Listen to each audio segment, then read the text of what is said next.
Hey everybody, I wanted to go over some of my favorite core exercises that I use. And this isn't just for this module. The final module of the entire course is on the spine. And so everybody's going to be rushing to study for their final, to do their final project, take the quiz for that week, do the discussion for that week. So a lot of you won't have time to really watch my a video like this if I made it already for that week. So this is going to kind of serve as that for you. So first up, I have an exercise, and I'm kind of starting these from beginner to advanced. When you have somebody that is just not firing their core, they have no concept of core. This could be, somebody who just had a major back or hip injury. Because remember, just like with the knee injury inhibits the quad. Shoulder injury inhibits the rotator cuff and scapular muscles. Well, a back injury or any hip injury, certainly an abdominal injury, those are all going to inhibit the abdominals and the multifidus, all of your lumbar core stabilizers. So it might be somebody who had one of those injuries. It might be your typical athlete that comes in. They're not really, they're really new to sports. They haven't really exercised. They're probably younger. They're not going to know how to, when you say engage your core, they have no idea what you're talking about. So a lot of these first exercises are fantastic for them. And the first one is just some ball squeezes. I like to start this one standing up. And what you do, you just have the ball so that their arms are at shoulder height and their arms have to be extended at the elbows. And they just simply press down into the ball and hold for 5 seconds. Hands are about shoulder width apart as well. You wouldn't think that this exercise does much, but try it yourself. You're going to immediately feel your multifidus muscles kicking in. They naturally are going to engage when you have that long lever shoulder extension from a flex position against an isometric. So you press, you hold for 5 seconds. I usually do about 5 in each position. The first position is both arms out straight. Then we do both hands on top at one side. And when you have the just do one side, leave the hand that's on the side fixed and bring the hand from the other side over the top of it. Now you're not just pressing straight down. When they do this, you want to have them press kind of down and in just a little bit. You're going to feel the obliques engaging at the same time as the multifidus. So you also get some TA, especially if you tell them to engage, the TA, pull your belly button in tight. So now you're getting some of your, some of those global muscles kicking in. What you don't want to do is have them just crunch as hard as they can and not get the multifidus. I always palpate for it, but I also want to teach them what the multifidus actually is, and this is a great way to get that going. Another way I do this exercise is I have them laying down and we are going to go in a diagonal pattern. I like the other leg to be out straight to keep it flat on the table or the floor. They simply are going to squeeze the ball between the foot and the hand. Now, initially, we would keep the foot down. This is one of my personal training clients, so he's a little bit beyond that. But initially, you keep the foot fixed on the ground and squeeze into it. Because he's higher level, I have him pick the foot up and he's going to squeeze the ball. I like to do a 5-second hold, whether the foot is up or down. And then we do usually 5 reps, and then we switch to 5 reps on the opposite side as well. I also like to go double hand, double knee, just like in standing. Initially, their feet will be fixed or flat on the ground and progressing to picking the feet up. Next up, I want to show you my dead bug progression. Too often, we jump right to the dead bug itself, and we're skipping 2, maybe even 3 important levels before you even get to that. It's almost like taking our ACL patients and having them jump right into plyometrics without ever getting the squat mechanics and then getting the strength up. Very important for this. And I was taught this by my mentor, John Hisimoto. He is one of the best out there when it comes to spine rehab, especially in the Tampa Bay area. So this is the program I learned from him, and you should definitely use it. Try it out, because even these beginning exercises, when done the right way, you're going to get so much more out of them well before you ever get to dead bugs. And try this yourself because you will see exactly what I'm talking about. So the first thing is to use a blood pressure cuff. Fold it over and then put it right in the small of the back. And it's important that it's right in the middle. From there, you want the person to relax, pump it up a little bit, have them do a couple crunches into it to get the pressure equalized evenly in that cuff. Once it's there, you have to set their resting pressure right to that first line, which is 20. It's important that they're not contracting, they're not arching the back, they're just laying there relaxed. So the first exercise is simply engaging the abdominals, engaging the multifidus, and then contracting, bringing that needle up as high as they can. We want it to come at least 40 to 50 millimeters of mercury. You can see I'm able to bring mine up easily because I've done this for years. But the goal is bring it up as high as they can and then hold it the entire time. Now you got to make sure they're not just simply crunching. That's really important that they're doing this without getting a huge crunch. You also want to make sure they're not using their glutes. I hate when people call this exercise a pelvic tilt because then you tell that to the patient and all they're going to do is engage their glutes and tilt their pelvis back, or they're going to use their hamstrings or their quads to engage the legs to get that pressure. So make sure they're not cheating. Make sure they're getting that abdominal contraction. This is when I like to teach the TA as well, especially if somebody's having a difficult time with this. I'll tell them, pull the, I use a combo. First, I'll tell them pull the belly button in toward the spine. Then I tell them to think about starting to do a crunch. Not actually raising up, but just, the first motion of a crunch before you lift. Combining those two, holding it at whatever their maximum pressure is, counting out loud for 10 seconds. And that's important because we're also teaching them not how to Valsalva, how to separate the diaphragm from the abdominals. If anybody has looked into PRI, the Postural Restorative Institute, they'll talk about using the diaphragm as a core stabilizer. So we don't want to get them reliant on that either, because that's another compensation they can make. Either way, you want them to do this 25 times total. Try this yourself. It is not easy to do this 25 times straight through. We want high volume. It's a very easy exercise. Only when somebody can get all the way through 25 repetitions of this, that I then move them on to the next step. The next step is called alternating legs. So they're going to bring that pressure up again as much as they can comfortably do without compensating. At a minimum, we want it to at least 40 millimeters of mercury on the meter.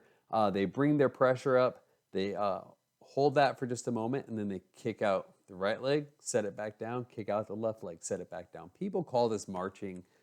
I like this better because this is getting a longer lever, right? The whole purpose of this and then the dead bug is to have them contract the abs and then use the other body parts to try to pull them out of that position. It's an isometric stabilizing exercise. So when that leg goes all the way out straight to the floor, we're putting the hip flexor on that side is now pulling on the spine, trying to keep the weight of that leg up. If the abdominals win, and hopefully they should, that blood pressure cuff that they're looking at will stay close to where they're brought the pressure to. At a minimum, they have to keep it above that resting pressure. If you're seeing that needle dropping all the way back down to 20 on their blood pressure cuff, it's telling you that they're not able to stabilize their pelvis. And the moment that their leg gets out there and the hip flexor pulls on the pelvis, they're losing that pelvic stability, that lumbar stability, and they're getting an anterior tilt on that side. So that's the whole purpose of the alternating leg. Same thing, I want them to do 25 repetitions. Now, they might do one leg, then the other leg, and relax, and then start over again, right leg, bring it back, left leg, bring it back, relax. Or they can do sets. If somebody's doing really well with this, they can do 5 at a time, 10 at a time. When you notice that they're not able to keep that blood pressure cuff at that minimum pressure, that's telling you they're fatiguing and they should start doing one rep before resting. So again, I want 25 total of these to be done perfectly before they move on to the next step, which is the supported dead bug.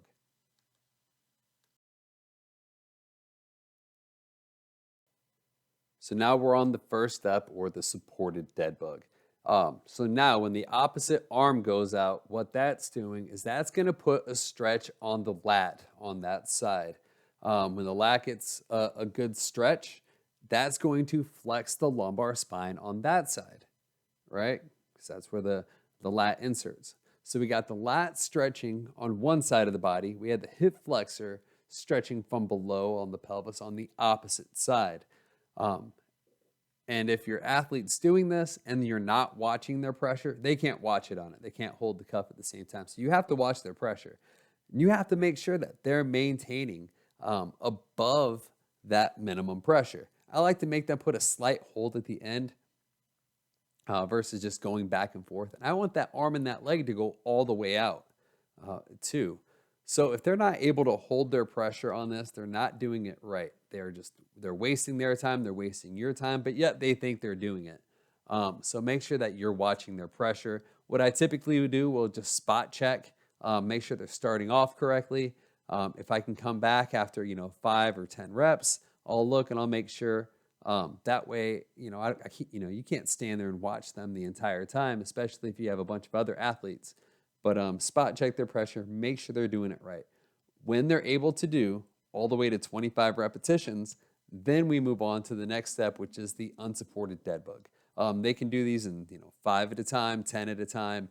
As they start to fatigue, they can do just 1 at a time. That's okay.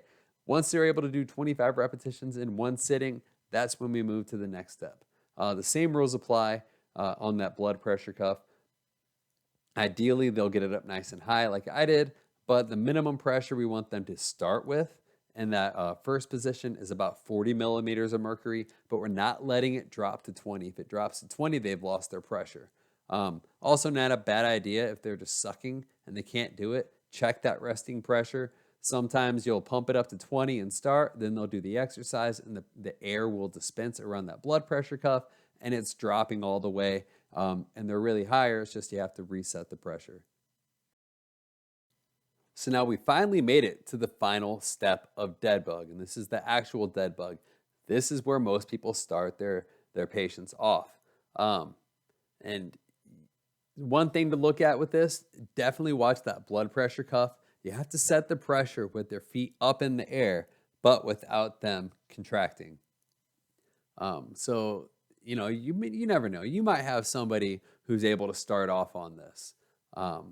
But usually try those other steps out, see how they're doing. If you have just a high-end athlete that you want to work their core, start them out on the supported dead bug, the last step.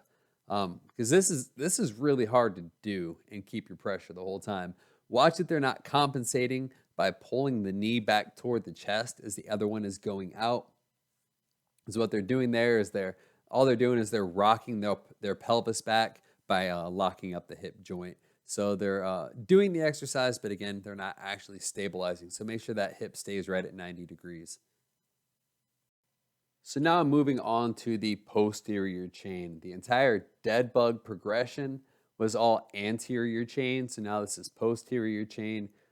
So they're going to be starting this around the same time that they're doing, the standing ball squeezes, or at the same time that they're starting just the lumbar neutrals.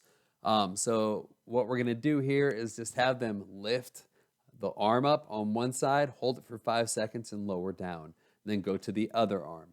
Now, it's not enough just to, lift the arm. The key with this is you need to palpate their multifidus. And that's basically, on the medial sides of the sacrum, upper end, and then the lower lumbar right along the spine. We're talking like L5 through L3. You just want to palpate that section. It should fire the moment before they lift their arm to engage.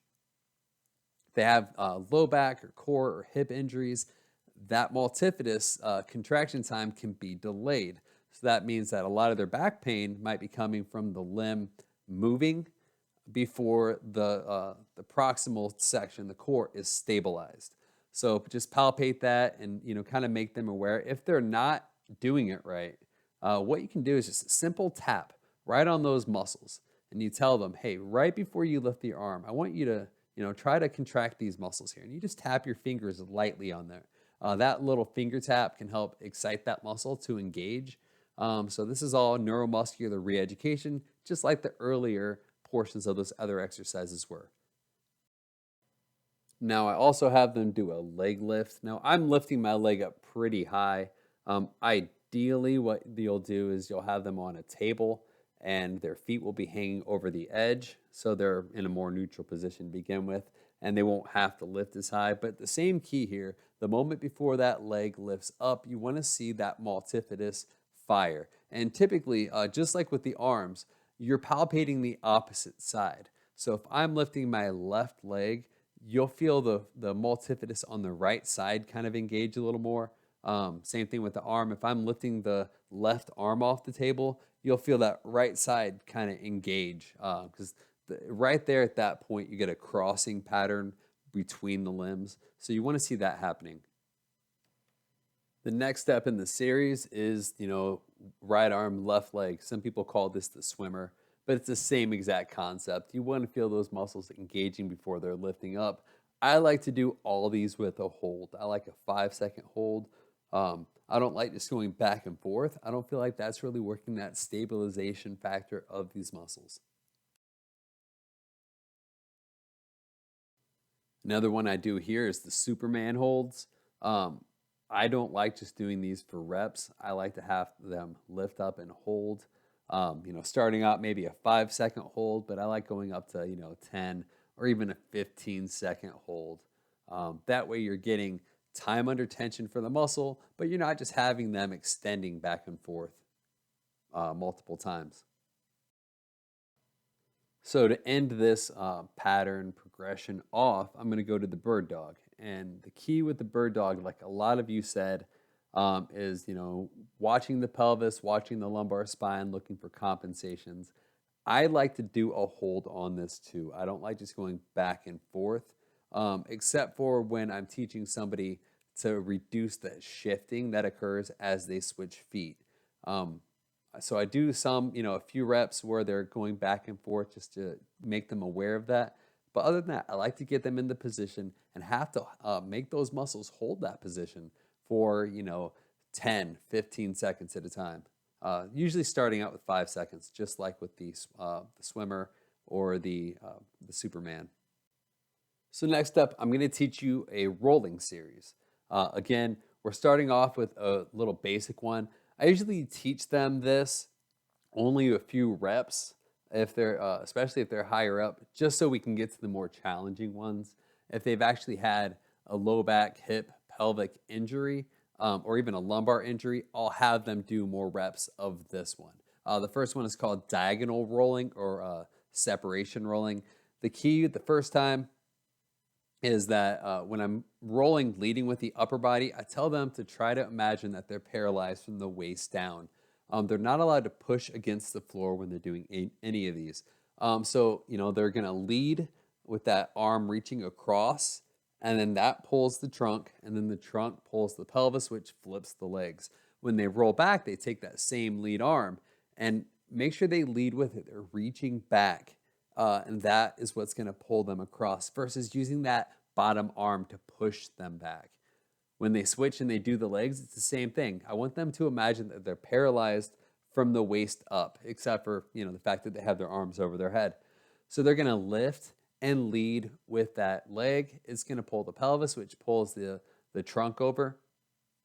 And when they go to that return position, they're going to engage that lead leg to, they're engaging the glutes, which pulls the pelvis, which pulls the trunk, which flips the body. So this isn't just teaching the core how to roll. You're teaching these different muscle groups how to work together in a timely manner, teaching the muscles when to fire. Now, if you think about it, the first thing our core ever does for us is rolling. That's the first thing that babies do is they learn how to use their core for rolling. So this is a very primal motion for humans. And if you can't get this down, you're going to have a hard time getting back to those other things. So if you have somebody with like SI joint dysfunction, this is huge for them.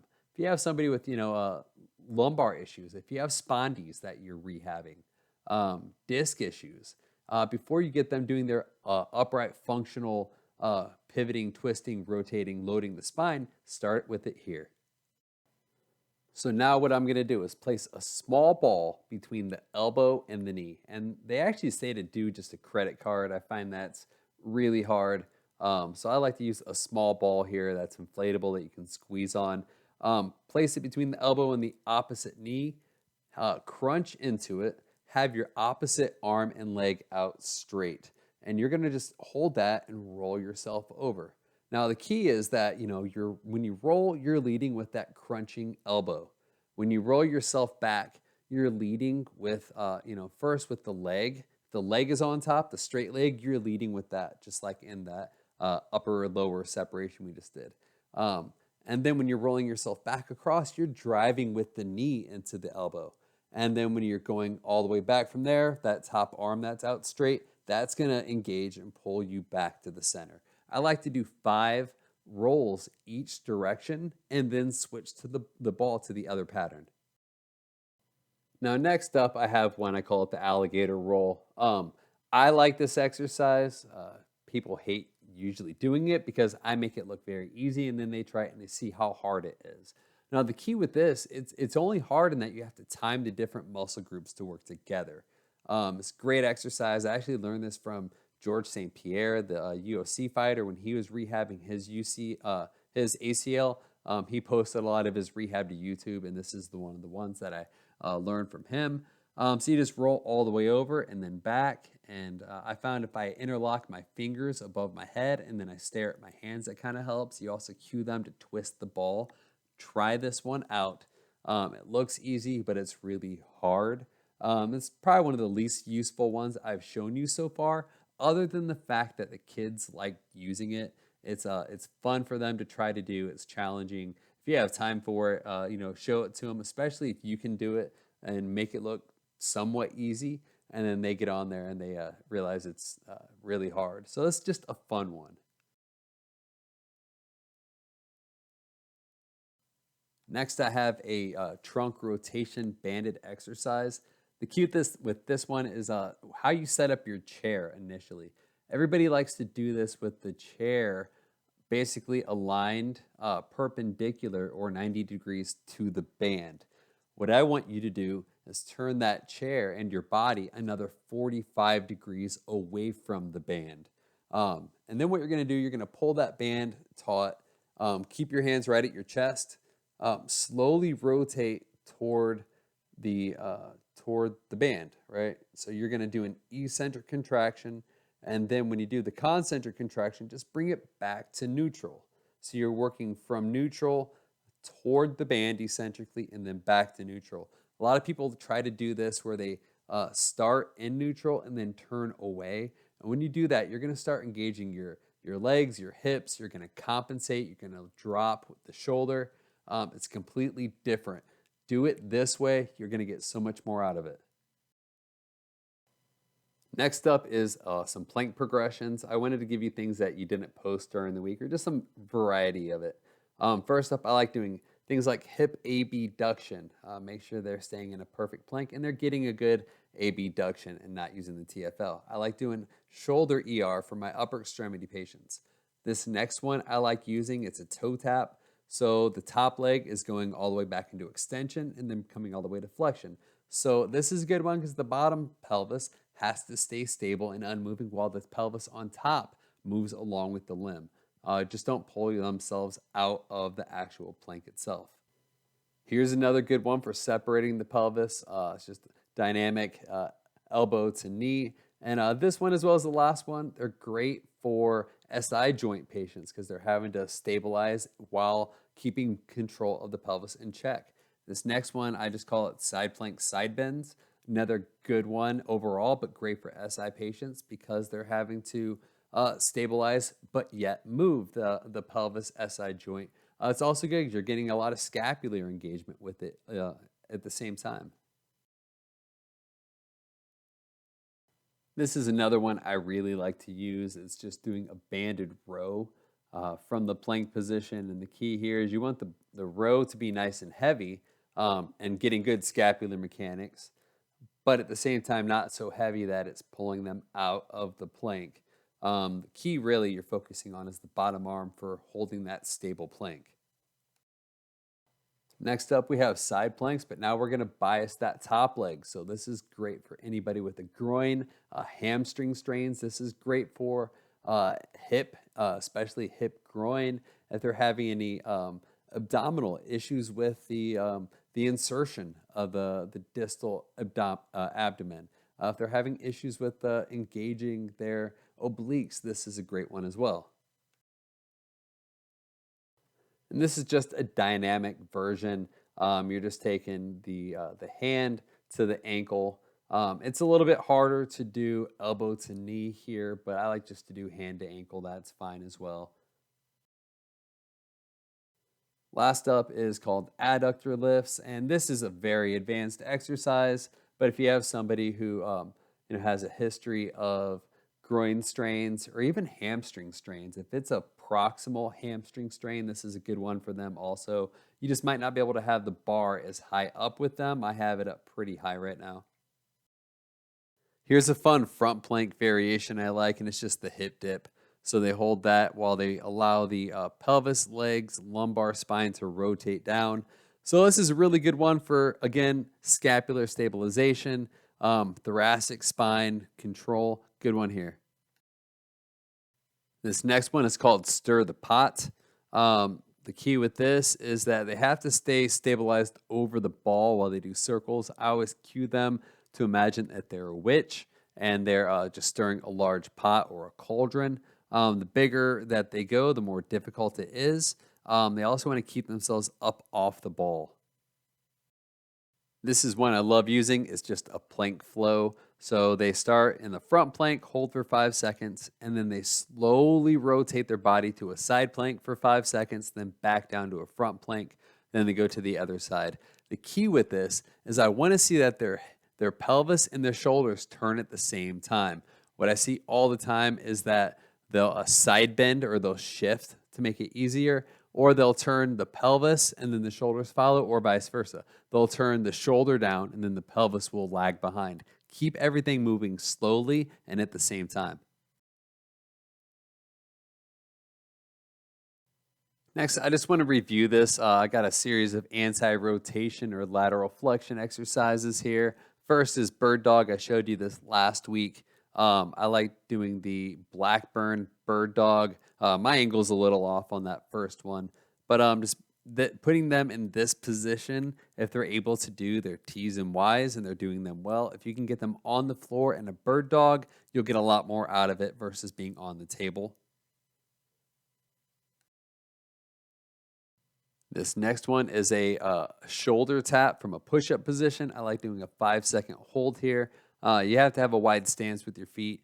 Look at their pelvis, look at their shoulder, look at their also just not shifting over. The key is that when that hand lifts up, their body doesn't move. They stay fixed in that position the whole time. I like doing 5-second holds here if they can tolerate it.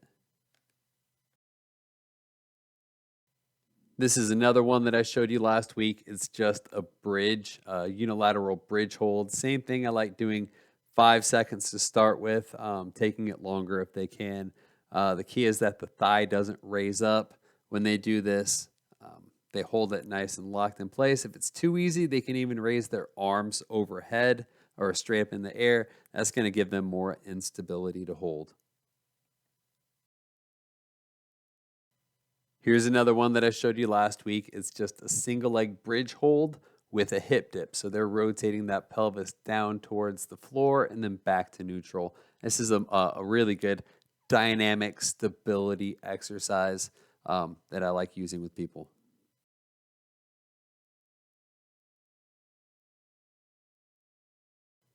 And here's some more anti-lateral flexion or anti-rotation exercises. This is more when they're a bit advanced, doing a standard exercise, but unilaterally.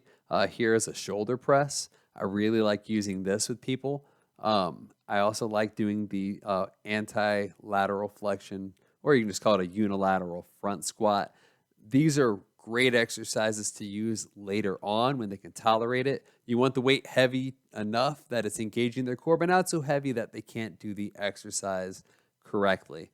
This last one is a one arm or unilateral bench press. The key with this is that they slide over on the side of the bench toward the weight. That way they're having to keep their trunk nice and stable while they're doing the bench press.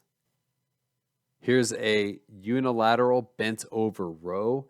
This is a really good anti-rotation exercise. Here's another variation I like doing called the Lawnmower Row. This one really brings in the glute, the other leg stabilizers, all the obliques, the little spinal stabilizers. Great exercise for those.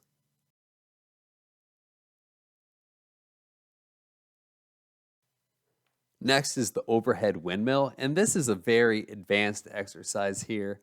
There's so many elements: shoulder stability, scapular stability, lumbar spine stability and mobility, hip mobility and stability, hamstring length. There's so many elements that go into this one. So ideally, you can use a kettlebell for this, but dumbbell works the same. This is, reserve this one for your higher level athletes. Here I have an overhead get up. It's basically a reverse lunge with a contralateral overhead load. But I start in the down position and I have them come up quickly and then down slowly. I think you get a little bit more core activation out of that. Next up, I have a carry progression. And this is one, the farmer's carry, that I use all the time. And you can use it relatively early, so long as that they're not having pain while they're walking. This is really good because you're balancing out the body, but it's making some of these core stabilizers engage. A way to make it more difficult, other than just adding more weight, is to have them do a high knee march, or where they pause and for maybe a second or so with that knee up in the air. That's a great way to progress this exercise without just loading them up heavily with weight.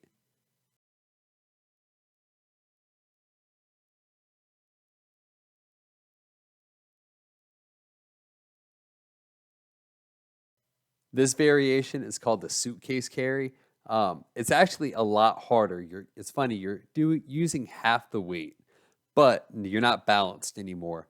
So it's actually way harder than the farmer's carry. The key with this is go as heavy as they can hold, but not so heavy that they're just leaning and compensating. And you can see me, I'm even leaning just a little bit. I would say that's an acceptable amount, but I wouldn't want to go any more than that. Next up is the waiter's carry, and it's just a unilateral carry, but now it's overhead. So it's great for any overhead stabilization, getting a lot of scapular stabilization. This and the suitcase carry you just saw, you're going to get a ton of lateral chain, a lot of oblique strengthening or stabilizing, a lot of QL, a lot of glute. So these single arm carries, whether by your side or overhead, those are great for any of your glute, SI, lumbar dysfunction. Great exercise for them. This exercise is just a modification of the airplane exercise. In this, I let them balance. I usually let them hold, one hand or even two hands, because the key here is they're holding that horizontal RDL position while they're rotating their pelvis up over the leg. And essentially, it's just a closed chain, horizontal abduction, horizontal adduction of the hip. Great exercise, not just specifically for core, but really getting specific to the glutes, those deep glutes, the hip stabilizers. So the last exercise, you made it to the end. I just want to show a Pnf chopping pattern. I like using these. So you don't need to have a stick. Everybody thinks you have to have a stick. You can choose a band, just keeping the arms in the right position. So, there's two different hip positions for this. Don't make it so heavy that they're just, using their weight to pull it down. You still want this to be all about the core. Having them in that stride position or that half kneel position is really good because it gets a ton of the, abductor, adductor, the glutes, all those muscles kicking in.